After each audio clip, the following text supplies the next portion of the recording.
Olá, eu sou a doutora Tassiana Lago, otorrinolaringologista, e esse vídeo é para os meus pacientes que vão passar pela cirurgia de amidalectomia. Eu vou explicar um pouquinho sobre quais são as indicações para essa cirurgia, como é feito o pré-operatório, quais os exames que você precisa e o que esperar da consulta pré-anestésica. Depois a gente vai conversar sobre o que fazer no dia da cirurgia e explicar um pouquinho sobre como é o pós-operatório e quais os riscos dessa cirurgia para você ficar um pouco mais atento nessa fase. Quais são as indicações para a cirurgia de amígdala? A principal é a dificuldade de respirar. É aquele paciente que ronca muito à noite, que está sempre respirando com a boca aberta, que tem sono agitado, baba muito e pode até ter dificuldade de se alimentar. Muitos desses pacientes também têm secreção nasal e tosse. Outras indicações incluem infecções de repetição, como as amidalites. E como é a fase pré-operatória? Depois de definida a necessidade da cirurgia, passamos para os exames da fase pré-operatória. Em linhas gerais, são exames para avaliar se o paciente apresenta alguma anemia, alguma alteração nas plaquetas ou na coagulação do sangue. Depois de realizados esses exames, a gente encaminha o paciente para consulta pré-anestésica. Importantíssimo que você leve todos os exames e medicações em uso para essa consulta com o anestesista. Informe sobre tudo o que toma, seja medicamentos, vitaminas ou mesmo suplementos de academia. Informe se já teve algum problema durante alguma cirurgia ou alguma anestesia e se você tem alergia a algum alimento ou medicação. E eu sempre peço que me encaminhe uma cópia dessa consulta do anestesista para que eu possa verificar esses detalhes. Muita atenção, que é durante a consulta pré-anestésica que é explicado os detalhes sobre o jejum necessário antes da cirurgia. E no dia da cirurgia, o que eu devo fazer? Compareça no hospital no horário informado pela secretária no dia anterior, com o jejum adequado. Principalmente porque as nossas cirurgias são em grande maioria no período da tarde.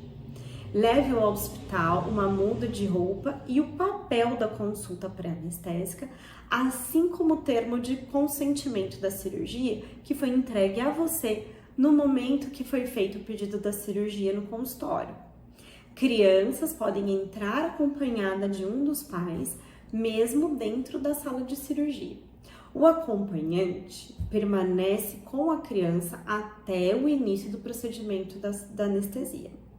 A partir daí, ele aguarda na sala de espera e retorna a ficar com a criança depois da chegada dela na sala de recuperação pós-anestésica. Para adultos, o acompanhante deve ficar no hospital até pelo menos o final do procedimento para receber as principais orientações aí no pós-operatório. Antes de ir embora do hospital, o paciente precisa fazer xixi, comer, receber a receita e o atestado. Em casa, nos 2 primeiros dias, eu sempre oriento uma alimentação líquida e pastosa. E deve-se seguir à risca as orientações constantes da receita, inclusive os horários da medicação. É muito importante que nos 2 primeiros dias o paciente permaneça muito hidratado, tomando bastante água e outros líquidos. A partir do 3º dia, pode ser oferecido alimentação de acordo com a aceitação do paciente, mas mesmo assim, muitos pacientes continuam conseguindo se alimentar apenas de líquidos pastosos, principalmente os adultos. A cirurgia tende a doer mais a partir desse 3º dia. Por isso é tão importante a hidratação e seguir os horários das medicações já desde o início do pós-operatório. Nós sempre entramos em contato com o paciente de 1 a 3 dias depois da cirurgia, para saber como que está o andamento, se existe alguma dúvida, se a dor está sendo controlada. E é nesse momento que a gente agenda o retorno. Durante a primeira semana, o paciente deve estar atento a qualquer tipo de sangramento, seja pelo nariz como pela garganta, uma vez que esse é o principal risco da cirurgia. É possível que o paciente apresente febre e vômitos, principalmente no primeiro dia após a cirurgia.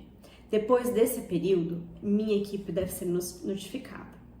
Pacientes com amígdalas muito grandes podem apresentar mudança no timbre da voz. Não que a cirurgia altere a forma com que a voz é produzida, e sim porque a amígdala ou adenoide muito grande abafa o som da voz, mudando seu timbre. Após a cirurgia, a gente volta a ouvir a real voz do paciente. Se você apresentar algum sangramento, deve procurar o hospital imediatamente. Boa cirurgia e boa recuperação!